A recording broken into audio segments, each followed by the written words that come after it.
आजाद Hindustan live, सच के साथ। राजवाड़ा परिसर में हुआ ऐतिहासिक गैलरी का शुभारंभ।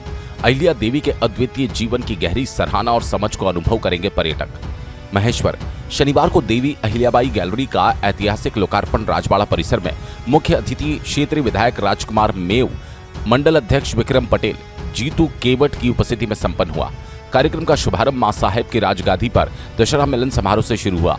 खासगी ट्रस्ट द्वारा इस गैलरी को खोलने का प्रमुख उद्देश्य पर्यटकों और श्रद्धालुओं को पुण्य श्लोक देवी अहिल्याबाई होलकर के जीवन की उपलब्धियों, संत स्वरूप विरासत की गहन झलक और अनुभव प्रदान करना है। ये गैलरी पर्यटकों और अहिल्या देवी के अद्वितीय जीवन की गहरी सराहना और समझ देने के लिए उनके लिए बनाई गई है। उनके भक्ति, लोक सेवा, दूरदर्शी नेतृत्व और करुणा से प्रेरित जीवन की कहानी को सामने लाना है। गैलरी में होकर राजवंश गैलरी भी है, जो जनता को होलकर शासकों के इतिहास और वंश परंपरा की जानकारी देती है। प्रिंस यशवंतराव होलकर, अध्यक्ष खासगी ट्रस्ट और संस्थापक होलकर कल्चरल सेंटर ने कहा, देवी अहिल्याबाई होलकर भारतीय इतिहास में एक अद्वितीय स्थान रखती हैं। एक ऐसी शासिका जिन्होंने भक्ति, दृष्टि और करुणा को एक साथ जोड़ा। इस गैलरी के माध्यम से हम चाहते हैं कि पर्यटक और श्रद्धालु उनकी महान विरासत को गहराई से समझे और सराहे।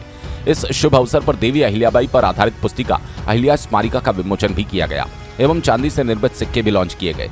इस अवसर पर प्रिंस यशवंतराव होलकर ने बताया कि आज इस त्रिशताब्दी वर्ष के शुभ अवसर पर हमें मां साहेब ने जो उदाहरण दिए उनसे सीख मिली कि बेटी को हम पढ़ाते तो वो कहां तक पहुंच सकती है। ये कम्युनिटी मेडल जिनको दिया है उसका पूरा श्रेय देवी अहिल्या बाल ज्योति स्कूल की बच्चियों को जाएगा। कार्यक्रम के अंत में अहिल्या बाल ज्योति स्कूल के छात्र छात्राओं द्वारा माता अहिल्या पर आधारित नाटिका का मंचन भी किया गया। इस दौरान prince Richard Holkar, IT manager Alankar Soni, heritage manager Mandar Chaudhary, conservation architect Dhanushree Lunge मौजूद रहे। महेश्वर जिला खरगोन से सुनील गाडगे की रिपोर्ट। ये अहिल्या स्मारिका का प्रकाशन 1970 से शुरू हुआ और उसके बाद ये कंटिन्यूस चलता रहा। बीच में 1-2 साल का गैप भी हुआ, पर ये कंटिन्यूएशन में 1995 तक चला। उसके बाद से आज तक ये प्रकाशन किसी कारणों से नहीं हो पाया, पर अब ये विशेषांक के रूप में प्रकाशित हो रहा है और जिसे मुझे बड़ी प्रसन्नता है कहते हुए कि इस प्रकाशन में अहिल्याबाई के जीवन से संबंधित बहुत सी ऐतिहासिक और प्रामाणिक बातें इसमें मिलेंगी पाठकों को, क्योंकि जो ये कोई कहानी जैसी किताब नहीं है। इसमें बाकायदा जो जिन्होंने लेख लिखे हैं उन्होंने इसमें रिसर्च किया है, उन्होंने इसके ओरिजिनल ग्रंथ देखे हैं और ओरिजिनल ग्रंथों के पत्र, जो पत्राचार होता था, जैसे कि महेश्वर दरबार के बातमी पत्र, होलकर शाही का इतिहास, ये सारे रेफरेंसेस और भी जहाँ जो रेफरेंसेस उनको मिलते थे पेशवा दफ्तर से, वो सारे रेफरेंसेस ले करके और इनका एक लेख लिखे हैं इसमें। तो ये कहें कि ये इसके अंदर जो कुछ भी लिखा है वो ऑथेंटिक है, ऑथेंटिक यानी प्रामाणिक है। इसमें कोई कहानी किससे नहीं है।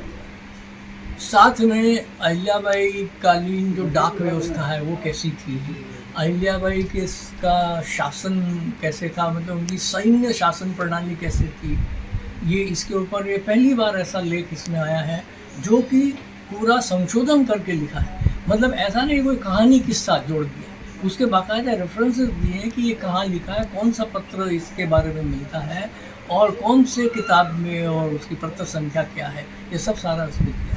और जितने भी कुछ मंदिरों के जीर्णोद्धार अहिल्याबाई ने किए हैं उनके बारे में भी, जैसे कि विष्णुपद मंदिर है, जैसे कि अपने कृष्णेश्वर मंदिर है, इनके बारे में भी बताया गया है उसमें कि भाई ये कैसे जीर्णोद्धार किया और उसका प्रमाण सहित बताया है। और एक मेरा भी लेख इसमें है जिसमें कि मैंने ये बताने की कोशिश की, जो कि शायद अब तक बहुत कम लोगों को मालूम है, कि अहिल्याबाई ने महेश्वर में रह के कैसे ये सारा ऑर्गेनाइज किया। ये सारी चीज़ें महेश्वर में रह के उन्होंने कैसे की। वो तो कहीं बहुत कम जगह जाती थी और अपने जो नुमाइंदे होते थे उनको भेजती थी। तो उसका मैंने देखा कि कुछ एक पत्र मेरे को मिला, उसमें ये लिखा हुआ है कि मनकर्णिका घाट जो बनाने के लिए अहिल्याबाई ने भेजा, तो उस समय 3 लोगों को भेजा। एक तो खासगी का ऑफिसर, दूसरा ये एक पुजारी, मतलब यहाँ के पंडित जी, सारे पूजा का कार्य, क्योंकि वो बहुत धार्मिक थी, तो उनको हर कार्य में ये समझ लिए भूमि पूजन करना है तो मालवीय पंडित को यहाँ से महेश्वर से भेजा उन्होंने, ठीक है। और वहाँ पर फिर तीसरा व्यक्ति उन्होंने भेजा, क्लर्क मतलब कारकुन, उसके अंदर शब्द उन्होंने यूज़ किया है कारकुन। 2 कारकुन भेजे, एक मणिकर्णिका घाट भेजा और एक गया में भेजा।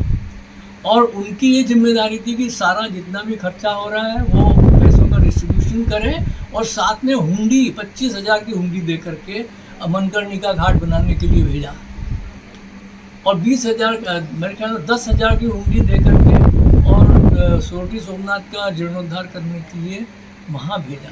तो ये व्यवस्था उन्होंने उस समय की थी, जिससे कि वो वहाँ पर, अब देखो ये जो खासगी का कारोबारी है उसको कारोबारी कहा जाता है, खासगी का जो ऑफिसर, उसने जब उसको वहाँ भेजा तो वो वहाँ पर सारी व्यवस्था को, जब तक वो काम पूरा नहीं हो जाता वो वहीं रहेगा, परिवार के साथ भेजा, मतलब अकेले नहीं भेजा उसको भेजा किसके साथ, परिवार के साथ, उनकी फैमिली भी उनके साथ गई, ताकि वो वहाँ पे रहे जितने 1 साल 2 साल वहाँ रह करके और ये सारा क्रियान्वित कराए। तो ऐसे कुछ जो है अहिल्याबाई से जुड़े संबंध में ऐसे कुछ तथ्य उजागर हुए रिसर्च करने के बाद। क्या नाम है? डॉक्टर विजय राजोपाध्याय, राजगुरु बोलकर राजवंश।